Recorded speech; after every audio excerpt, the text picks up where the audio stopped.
Akkam jirtu nagaa keessanii maatii yuutuubii dammadaamuu kan taatan hundumtinuu bakka jirtan hundumaatti nagaan waaqayyoo isiniif haa baay'atu jedha. Egaa ani guyyaa har'aa kanatti sagalee waaqayyoo keessaa waan bareedaa isiniif fileetaniin jira. Kanaaf mata dureen har'aa isiniif qabadhee jiru jechuudha. Badhaadhummaa amanachuu waa'ee kan hin baafne ta'uusaadha. Badhaadhummaa amanachuun waa'ee kan hin baafne ta'uusaa kan jiru mata duree bareedaa kanaatii fi amantoota bara kanaa keessumaa kiristaanotaatiif baay'ee barbaachisaa ta'e kan jiru isiniinis ta'e anaanis nu gargaara kan jedhuuti nan filadheen jira jechuudha. Kanaafuu egaa har'uma duwwaa yuutuubii kanatti kan dhuftan obboloonni koo gara fuulduraatti lallaba yeroo yerootti isiniif gadhiisu kana akka hundumti isaa isin qaqqabuutiif sabiskiraayib gochuudhaan maatii akka taatanii fi akkasumas immoo warri maatii taatan immoo obboloota keessaniitii fi akka isaan ergaa sagalee waaqayyoo kan akka isaan argataniitii fi sheer akka gootan ga'ee keessan akka baataniitii fi kabajaan isin gaafadha jechuudha. Kanaafuu egaa badhaadhummaa amanachuun kan waa'ee hin baafne ta'uun kun ergaa bara dhumaa kanatti nama barbaachisudha. Sababiin isaas bara dhumaa kanatti waa baay'een nama dogoggorsa. Waa baay'eetu waaqayyo irraatii nama fageessa. Keessumaa badhaadhummaan qabeenyi qormaata hamaa akka isheen taate waan taateetiif kiristaanotaatiif jechuudha. Gooftaan keenya Yesuus Kiristoos badhaadhaan tokko gara isaa dhaqee yaa tolaa barsiisaa jireenya bara baraatti galuudhaaf maaltu na barbaachisaa jedhee isa gaafate. Namni kun abbaa qabeenyaa ta'uusaa gooftaan beeka. Badhaadhaa ta'uusaa jechuudha. Jalqaba uumama isaatiiyyuu beekee gooftaan isa beeka waan ta'eetiif maaf yaa tolaa barsiisaa naan jettaa? Tolaan tokko malee hin jiru, innis waaqarra kan jiraatu waaqayyoodha.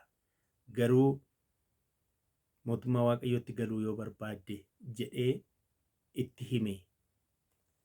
Abboommii isaa kun abboommii waaqayyoo kana hin ajjeesiin, hin hawwiin kan jedhuuf kan kana fakkaatu, hin hatiin, hin sobiin kan jedhu kana erga itti himee booda maal jedhee kana hundumaa amma godheeraa jedhe.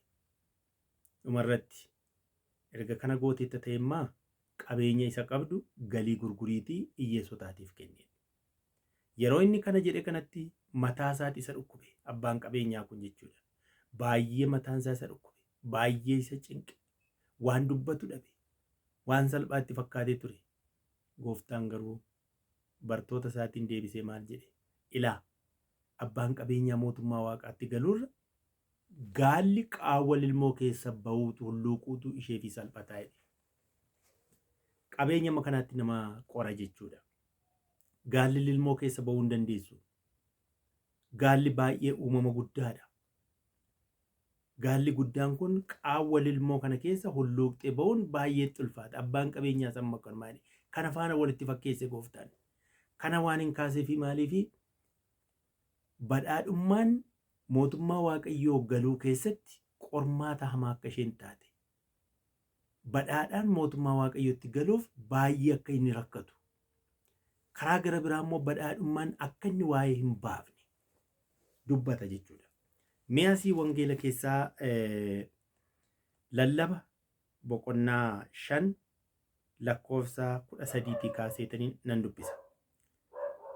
Wanti hamaan ani aduu jalatti arge tokko immoo isa namni badhaadhummaa tuulu deebi'ee ittiin miidhamudha. Badhaadhummaan sun garuu garmalee ittiin hojjetamee hin bada. Namichi yeroo itti ilma godhatutti harkasaa duwwaa hin hafa. Qullaasaa gara haadhasaa keessaa akka ba'e immoo akkasuma qullaasaa gara biyyootti hin deebi'a jedha. Dhumni isaa kana. Namni baay'een keenya akkana hin hubannu. Akka qullaa keenya dhufne qullaa keenyas akka deebinu hin beeknu. Har'a badhaadhummaa argannee booda immoo harka qullaa akka hafnus hin beeknu. Inni kun badhaadhummaa amanachuun keenya, badhaadhummaan keenya kun harka qullaa akka inni nu hawwisuu fi mootummaa waaqayyoo keessaa kutee akka inni nu hambisu hin beeknu baay'een keenya jechaadha. Kanaafi Solomoon namni waaqayyoo kun badhaadhummaan kun waa'ee akka hin baafnetti kan inni kaasu. Badhaadhummaan kun mootummaa waaqayyoo keessaatiin nu hambisarraatiin kan hafe ofiiuma isaatiin badhaadhummaa keenya amananna yoo taane, badhaadhummaa keenyatti hirkanna yoo taane, badhaadhummaa keenyaatiin sagalee waaqayyoo duubatti ganneetu qabeenya keenya abdanneetu deemna yoo taane akka nuti kufnudha. Wanti akkasii kun baay'ee kan nama gaddisiisudha. Akkuma dhufetti immoo akkasumatti biyyoottiin deebi'adha. Solomoon jecha lakkoofsa 16 wanti inni itti dadhabee hojjete akka waan qilleensi fudhatee erga ta'ee kun maal bu'aa qabaa fi reedha. Asitti ergaan nuti qabnu qabeenyi barbaachisu jechuu miti. Qabeenyi kan nama kabachiisudha. Qabeenya yoo qabaatte kabaja qabda. Qabeenya yoo qabaatte waaqayyoon galateeffachuu dandeessa. Salomoon iddoo tokkotti kan dubbate keessaati waaqayyoon kan inni kadhate keessa yaa waaqayyoo ani waan lama si kadhadhe. Inni tokko beekumsa. Inni lammaffaan immoo beekumsa miti kan inni kadhate keessaati dhabee hatee maqaa kee kan arrabsiisnetti. Hiyyeessa nan godhin. Baay'ee badhaadhee waaqayyo maa inni jedhee immoo gara keetti akka hin kaanettiifis immoo qabeenya humnaa oliin itti laatiin jedhe. Garuu ani nyaadhee dhugu kan ittiin bulu qofa nan dhowwatiin jedhee waaqayyoon kadhate. Han ittiin bullu, han ittiin jiraannu waaqayyo akka nun dhowwanne. Gooftaan keenya Yesuus immoo kan nutti hime qaba. Daraaraa bakkee ilaalaa hinaaman jirbiin fo'ani homaan godhani. Waaqayyo waan isaanitti uffiseetiin jiraatu. Simbirroota waaqaa ilaalaa. Hin haamani, hin dha'ani, gombisaatti hin galfatani, hin qotani. Waaqayyo kan isaan soore yeroo hundumaa otoo hin beela'iin sooramanii jiraatudha. Isin immoo simbirroo irra caaltudha. Daraaraa bakkee irra caaltudha. Waaqayyo waan nuti ittiin nyaannu nu laataam, ittiin dhiphannu. Garuu hin hojjenna. Waaqayyo nu laata jennee immoo hin teenyu. Waaqayyo waaqarraa gadi buusa jennee hin teenyu. Kan nuti hojjechuu qabnu nurraatii kan eegamu hojjechuudha. Waan hojjenne sana itti dhiphannee otoo hin taane, hirriba dhabnee otoo hin taane, waaqayyoon dursinee, waaqayyoon galateeffachaa yoo hojjenne hin arganna, ittiin hin jiraanna. Isa arganne sana immoo waaqayyotu nuuf kenne jennee waaqayyoon galateeffachuudha qabna. Akka waan ogummaa keenyaan finneen, akka waan beekumsa keenya finneetiin, beekumsa keenyatti hirkannee, waan biraatti hirkannee waaqayyoon dagachuu hin qabnu. Achirratti of eeggannaa kan nuti gochuu barbaannu jechuudha. Akkasidha jechuudha. Qabeenya kana Solomoon akkuma inni jedhe humnaa ol yoo arganne waaqayyo maalinni akka nuti hin jenneef of eeggannoo nu barbaada jechuudha. Qabeenya nutti kenname sana beekumsaan eeguudha qabna. Ogummaadhaan kunuunsuudha qabna qabeenyichi kun. Qabeenyichi kun waaqayyotu nutti kenne. Har'a qabeenyaan ani qabu kun bornarraa fuudhamuu danda'a.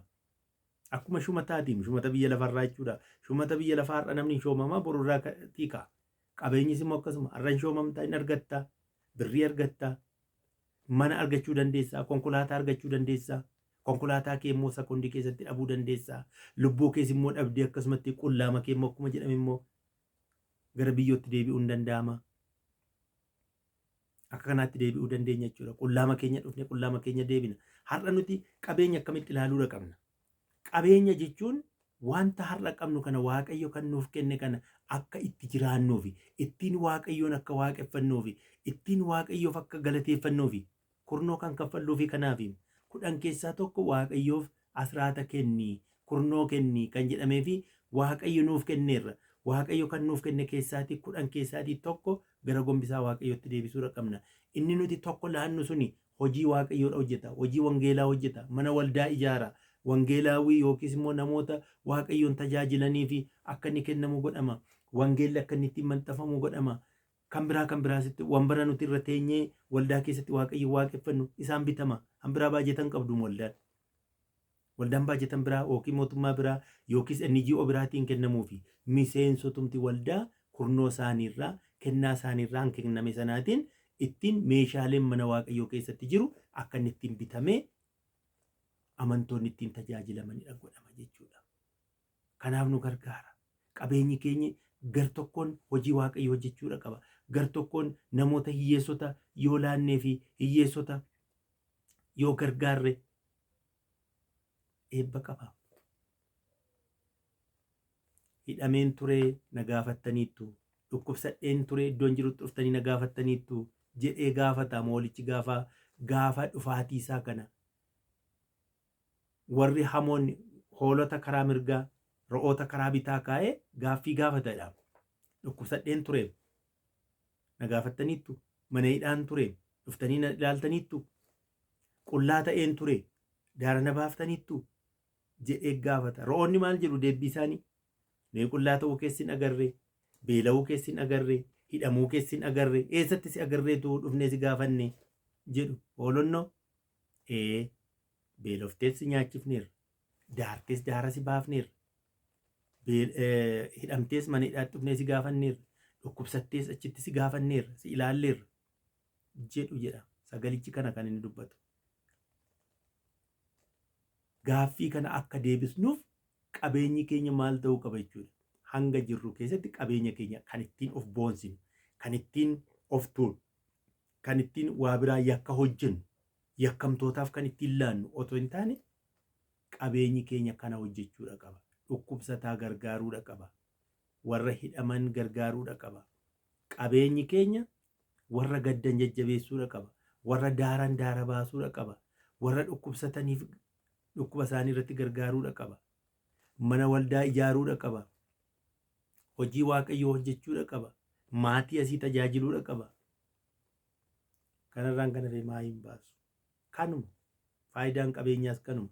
Konkolaataa kee yoo qabatte konkolaataan kee har'a ittiin bashannanuu dandeessa. Borsi harkaa dhibamuu danda'a. Fakkeenya gooftaan jedhe keessaa tokko isiniifan kenna. Aliyaazaar kan jedhamu hiyyeessa ture. Sooressi kan biraan immoo ollaa Aliyaazaar jira. Sooressi kun akka barbaadetti nyaata, akka barbaadetti dhuga, akka barbaadetti uffata. Namichi inni hiyyeessi Aliyaazaar kun immoo beela'ee agabuu oola, agabuu bulaa akkastu ture. Garuu guyyaa muraasa booda yookiis waggaa muraasa booda lamaanuu du'an. Sooressichis du'e, inni hiyyeessichis du'e. Inni hiyyeessi sun waaqayyoon qaba. Inni sooressi garuu qabeenya isaa malee waaqayyoon hin qabu. Qabeenya isaa qofaa qaba inni. Qabeenya isaatti amanateera. Qabeenya isaatti hirkateera. Lamaanuu garuu du'an oolanii waan ta'eef. Inni hiyyeessi eessatti argame? Bobaa abbaa isaa bobaa Abrahaam jalatti argame. Samii irratti jechuudha. Inni sooressi dhumni isaa waaqayyoon hin qabu waan ta'eef gahannami. Gahannan keessatti argame. Gahannan maaltu jira? Ibiddatu jira. Gubannaatu jira. Inni sooressi kun duraan hurraa isaallee yookiin firfaarii isaa isa jennu jechuudha. Hurraa isaallee dhowwatee saroota isaaf kenna ture. Hiyyeessa kana dhowwatee. Gaafa sana bobaa Abrahaam jalatti achi waan rakkoon hin jiru, dhibeen hin jiru, hiyyeessi hin jiru, sooressi hin jiru, walqixa hundumtuu achitti arge. Ergamaan tokko immoo dhaabatee jira. Ergamaa sanaatiin gaafate sooressichi maaloo afaan koo gogee jira waan ta'eef bishaan xiqqoo ishee akka gadi xaph naa godhuuf qonqoo keessatti naa himedhe. Lakki ati dabaree kee lafarratti gammaddee quuftee dabarsiteetta. Inni sun immoo yeroo ati quuftu sana beelaa ture. Har'a isaaf darbeera. Kan kee immoo dabaree keeti gaannam keessa jirta. Homaa bishaan sana sii arguu hin danda'u. Siif isa gidduu bakka ati jirtuu fi bakka inni jiru gidduu hallayyaa guddaatu jira. Hallayyaa kana keessaatii ba'anii achi dhaquun hin danda'amu. Gubbaadhaa dhufaniis immoo iddoo hallayyaa kanatti dhufanii nama gargaaruun hin danda'amu. Achuma taa'ee jira. Qabeenyi keenya kanaam. Qabeenyi keenyi kun kanan ooshuu kan hin dandeenyedha. Kan akkasiitu jira. Kanaafi obboloota koo qabeenyi keenya homaa waa hin baasu. Iddoo kamuu nu ooshuu hin danda'u. Eessattuu nu gargaaruu hin danda'u. Qabeenyi keenya Kiristoos ta'uu qaba. Qabeenyi keenya dubbii waaqayyoo ta'uu qaba. Qabeenyi keenya sagalee waaqayyoo ta'uu qaba. Kana kan nuti beekuu qabnu jechuudha. Homaa waa hin baasu. Qullaa keenya dhufne qullaa keenyas galla. Kanaafuu yaa obboloota koo qullaa akka biyya lafaa kanatti dhufne qullaas deebi'uu akka nuti dandeenyu dursa amanuu qabna, beekuu qabna. Qabeenyi keenya akkuma isiniin jedhee hojii qajeelummaa hojjechuudha qaba. Hojii wangeelaa hojjechuudha qaba. Nu tajaajiluu qabarraan kan hafe kan ittiin of jajnu ta'uu hin qabnu. Kan of jaju hundumtuu maqaa waaqayyootiin of jaju jedha. Of jaji waaqayyoon. Qabeenya keenya of hin jajiin. Beekumsa keenya of hin jajiin. Hundumtisaayyuu hin darba. Waaqayyoon garuu of jaji. Waaqayyoon yoo of jajje, waaqayyoon yoo dursite, qabeenyi kee, beekumsi kee, wanti hundumaa kee Waaqayyo yoo ta'e dhumni kee akkuma isa hiyyeessa sanaa mootummaa Waaqayyoo iddoo waan hundumtuu wal qixxee ta'ee jiraatu keessatti qooda fudhatta. Yoo sana ta'uudhaa baate garuu akkuma sooressichaa dhumni kee gara badisichaatti ta'a. Gooftaan kana nu haa oolchu. Kanaafuu kana Waaqayyo nu haa oolchu jechaa kana hubannee Waaqayyotti ija keenya haa deebifannu. Beekumsa keenyas, qabeenya keenyas, waan hundumaa keenya, firri keenya inni waan hundumaa nu oolchuu danda'u Waaqayyo ta'uusaa itti fudhachuu qabna. Guddaa galatoomaa asumarratti dhaabachuudha.